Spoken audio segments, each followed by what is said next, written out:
Hey, this is Ashley from RecPro, and today we're going to be installing our roller shades. So first we're going to take off the old pleated shades in the valance, put on the new shades, and put the valance back on. So let's get into it.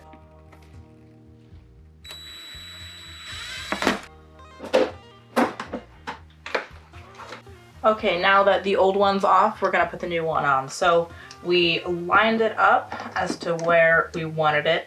We marked where the brackets would go and pre-drilled the holes for it just to make things easier.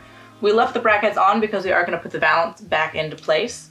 And we are now going to put the brackets on. Just keep in mind that the moving part of the bracket, the one you press on, that goes on the very bottom, so it faces up like that. So let's do that now.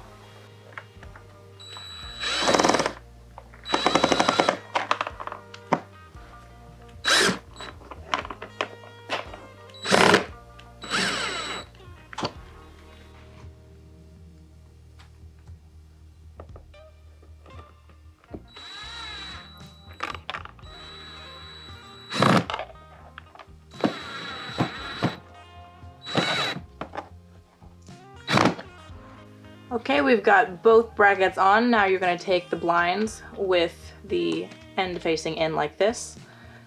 You're going to snap the very bottom rail onto the bottom. Should click right there, and then twist up until it snaps into place. Okay, so now we've got it all on. Goes down all the way, snaps into place. You can leave it there.